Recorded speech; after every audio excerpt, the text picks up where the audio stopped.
Hello students, आज मैं आपके लिए नया टॉपिक लेके आया हूँ जो कि बहुत इम्पोर्टेंट है इलेक्ट्रिकल इंजीनियरिंग में। ये इलेक्ट्रिकल मशीन का पार्ट है जो कि आपके लिए बहुत इम्पोर्टेंट है, चाहे बीटेक हो, चाहे डिप्लोमा हो, चाहे आईटीआई हो, चाहे कोई कंपटीशन हो। उसमें आपसे ट्रांसफार्मर के बारे में कई क्वेश्चन आते हैं। तो चलिए आज हम ट्रांसफार्मर के बारे में बात करते हैं। ट्रांसफार्मर होता क्या है? ट्रांसफार्मर एक स्टैटिक डिवाइस है। क्या है? स्टैटिक डिवाइस है जो फिक्स्ड फ्रीक्वेंसी पे कार्य करता है। ट्रांसफार्मर का प्रयोग हम लोग बहुत जगह करते हैं। जहाँ पे हमको वोल्टेज ज़्यादा चाहिए होते हैं वहाँ स्टेप अप ट्रांसफार्मर का प्रयोग करते हैं। जहाँ पे वोल्टेज कम चाहिए होता है वहाँ पे स्टेप डाउन का ट्रांसफार्मर का प्रयोग करते हैं। जहाँ पे हमें वोल्टेज और करंट के रिस्पेक्ट को कंट्रोलिंग में यूज़ होना है, इंस्ट्रूमेंट ट्रांसफार्मर में वोल्टेज इंस्ट्रूमेंट ट्रांसफार्मर का प्रयोग करते हैं। जो पोटेंशियल ट्रांसफार्मर और करंट ट्रांसफार्मर, इन सब ये पोटेंशियल इंस्ट्रूमेंट ट्रांसफार्मर होते हैं, इन सब का प्रयोग करते हैं। तो ट्रांसफार्मर का हम लोग के दैनिक उपयोग में बहुत यूज़ है जो कि बहुत इम्पॉर्टेंट है। तो चलिए आज हम ट्रांसफार्मर के बात करते हैं। ट्रांसफार्मर क्या है? ट्रांसफार्मर एक स्टैटिक डिवाइस है। स्टैटिक डिवाइस मतलब क्योंकि ये जहाँ पे रखा जाता है वो स्टेबल रहता है, ये मोशन नहीं करता, इसलिए इसको डिवाइस कहा गया है। तो पहला पॉइंट क्या है? ट्रांसफार्मर एक स्टैटिक डिवाइस है। नंबर 2, ये म्यूचुअल इंडक्शन पर कार्य करता है। म्यूचुअल इंडक्शन क्या होता है? जैसे सपोज दो कॉइल्स रखी हैं,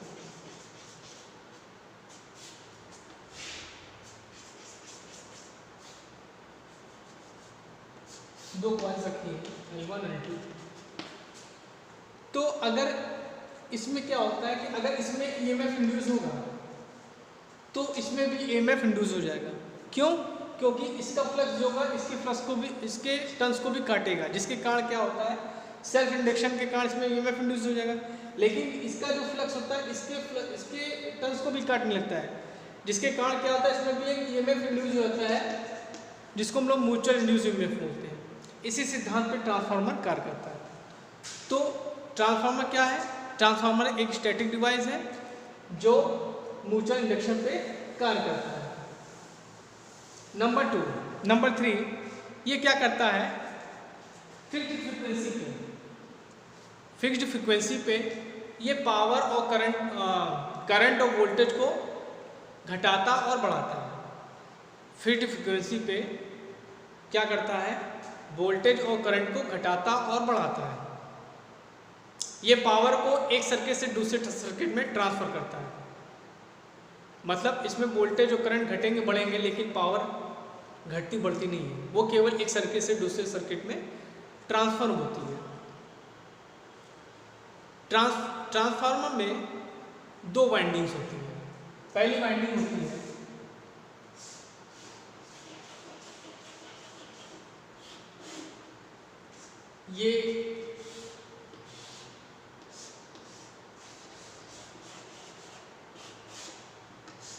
ये 2 वाइंडिंग हो गई। ये क्या कहलाती है? ये कहलाती है आपकी प्राइमरी वाइंडिंग।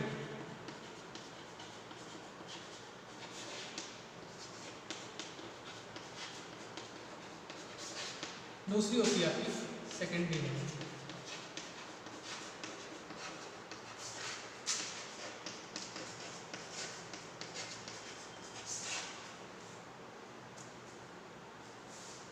जैसा कि आपको समझ में आया होगा मैंने जो बताया।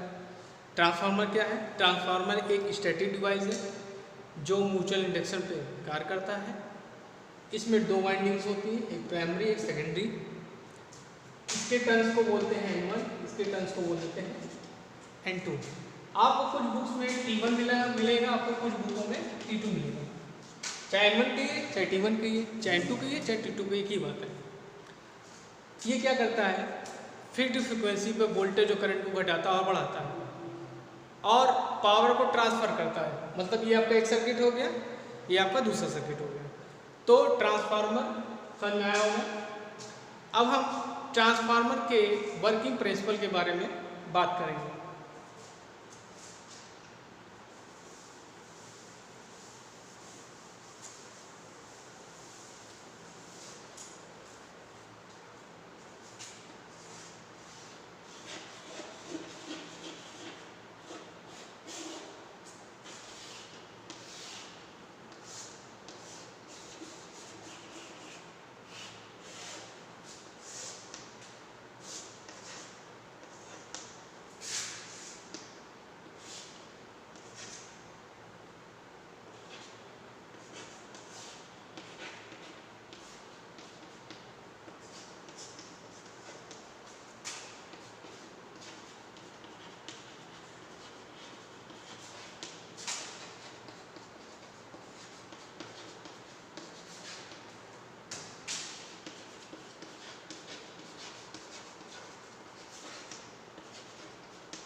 जैसा कि आप देख सकते हैं, ये आपकी प्राइमरी वाइंडिंग होगी, ये आपकी सेकेंडरी वाइंडिंग होगी। इसमें N1 टर्न्स है, इसमें N2 टर्न्स है।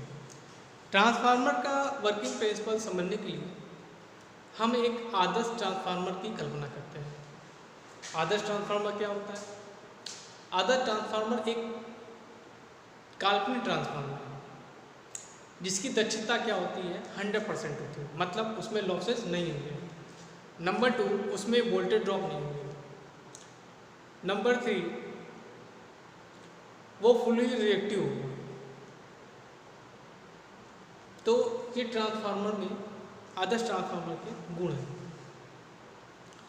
तो आदर्श अब वर्किंग प्रिंसिपल चलिए समझते हैं ट्रांसफार्मर की कैसे क्या होता है। ये आपकी प्राइमरी वाइंडिंग होगी, इट मीन्स क्या कहते हैं, पहला सर्किट कह सकते हैं, ये आपका सेकेंडरी सर्किट कह सकते हैं, सेकेंडरी वाइंडिंग कह सकते हैं।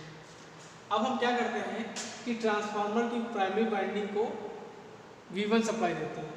V1 सप्लाई मतलब अल्टरनेटिंग सप्लाई, मतलब V = Vm sin omega t। तो इसमें जब सप्लाई देते हैं प्राइमरी वाइंडिंग, तो एक करंट फ्लो होती है जिसको बोलते हैं I0। इसको हम लोग नो लोड करंट भी बोलते हैं, जो कि क्या होती है, फुल लोड करंट की 2% से लेकर 5% तक होती है। फुल लोड करंट की अगर आप यहाँ लोड लगा दोगे तो इस करंट की जो होगी I0 करंट जो होगी क्या होगी, 2% से लेकर 5% तक होती है। तो क्या होता है कि I0 करंट फ्लो होती है, जिसके कारण क्या होता है कि एक फ्लक्स जनरेट होता है, एक फ्लक्स इंड्यूस होता है। देख सकते हैं आप ये फ्लक्स, इसको φm दे दिया हमने। तो क्या होता है, एक फ्लक्स जनरेट होता है।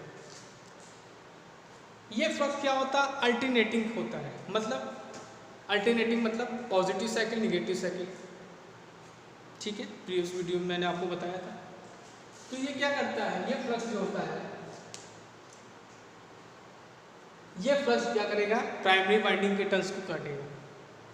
प्राइमरी वाइंडिंग के टर्न्स को काटेगा जिसमें N1 टर्न्स है। तो जब प्राइमरी वाइंडिंग के टर्न्स को काटेगा तो फैराडे के नियम के अनुसार, अकॉर्डिंग टू फैराडेज लॉ, इसमें एक EMF इंड्यूस हो जाता है जिसको हम लोग बोलते हैं E1। इसमें क्या होगा, एक EMF इंड्यूस हो जाएगा जिसको हम लोग बोलते हैं E1। इस EMF को हम लोग बोलते हैं सेल्फ इंड्यूस EMF। क्या बोलते हैं, self induce EMF। According to Faraday क्या हो जाएगा, N1 d∅dt। तो क्या हो जाएगा, इसमें क्या हो जाएगा, ये जो EMF होगा ये इंड्यूस हो जाएगा। इसकी वैल्यू जो होती है V1 सप्लाई के बराबर होती है। जो V1 सप्लाई हम देते हैं उसके बराबर होते हैं, लेकिन आउट ऑफ फेज 180 डिग्री होता है। इसका जो डायरेक्शन होता है वो क्या होता है, 180 डिग्री आउट ऑफ फेज होता है V1 सप्लाई के। V1 वोल्टेज जो हम देते हैं उसके 180 डिग्री आउट ऑफ फेज होता है, मतलब दोनों के बीच में डिफरेंस क्या होता है, फेज का 180 डिग्री होता है, वैल्यू सेम रहते हैं। अब क्या होता है कि ये जो फ्लक्स होता है ये सेकेंडरी वाइंडिंग से भी लिंक होता है। ये क्या होता है, ये फ्लक्स जो होता है सेकेंडरी वाइंडिंग से भी लिंक होता है, जिसके कारण क्या करेगा, ये सेकेंडरी वाइंडिंग के टर्न्स को भी काटता है, जिसके कारण सेकेंडरी वाइंडिंग में भी ईएमएफ इंड्यूस हो जाता है, जिसकी वैल्यू होती है n-n2d∅dt। ये आपको क्वेश्चन समझ जाएगा। इस ईएमएफ को हम लोग बोलते हैं म्यूचुअल इंड्यूस ईएमएफ, क्योंकि ये क्या है, ये प्राइमरी वाइंडिंग की करंट के द्वारा जो फ्लक्स इंड्यूस उत्पन्न हुआ है उसी के कारण क्या होगा, ये उत्पन्न होगा।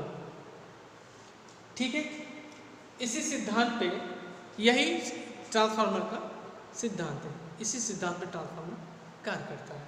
अगर हम दोनों क्वेश्चन को डिवाइड कर देंगे तो ये हो जाएगा E1/E2 = N1/N2।